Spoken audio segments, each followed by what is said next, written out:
Le Prophète is a piece based on history, and indeed the title part did exist.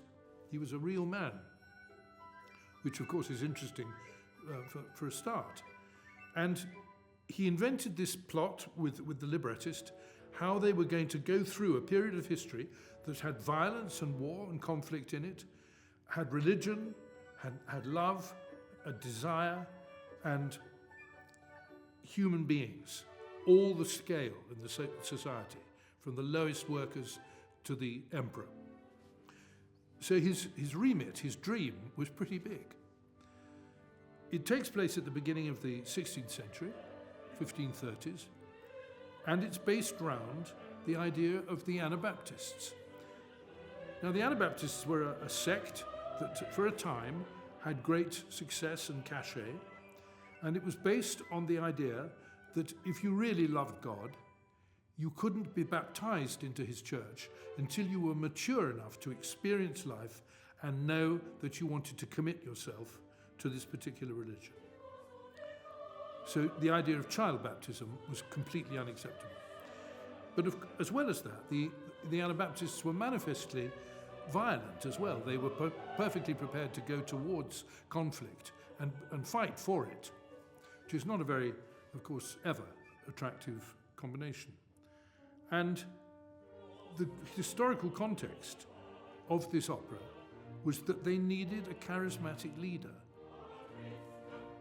And when they found one, unbelievably, coincidentally, just by chance, they grabbed the opportunity to make him a godhead, which is extraordinary, but it did happen. The man who became Le Prophète actually was a simple country innkeeper. The role of John of Leyden, because his village or his town is Leyden, is a tenor part. It's a very interesting and demanding tenor part. Very hard to sing, and yet its growth from a simple innkeeper to a godhead and a criminal by the end is a very, very interesting combination. His girlfriend Bertha is a soprano with beautiful, beautiful music, so wonderfully sung by Manet in the performance, in my view. And the other figure of importance is his mother, John's mother, Fides, faithful. And it's one of the great female roles of the 19th century. It's particularly hard to do, but it's a very powerful and effective role.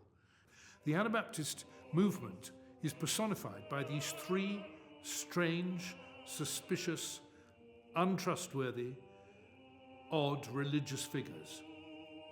And so he invented for them very macabre, disquieting music.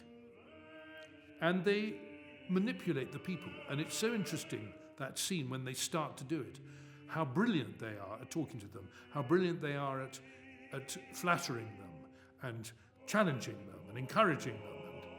And yet they're figures of religion. They wear this strange garb that means that everybody is not necessarily afraid of them, but treats them in awe. Okay.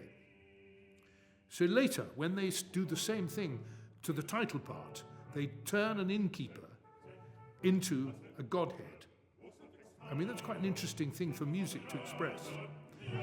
And the scene when they do that at the end of the second act, I think is a very, very good scene in opera by any imagination, by any imaginative level.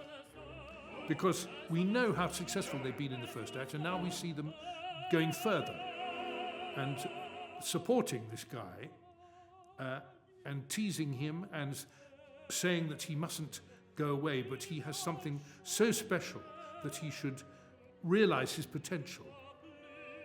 And they sometimes speak so quietly to him, and sometimes they scream at him.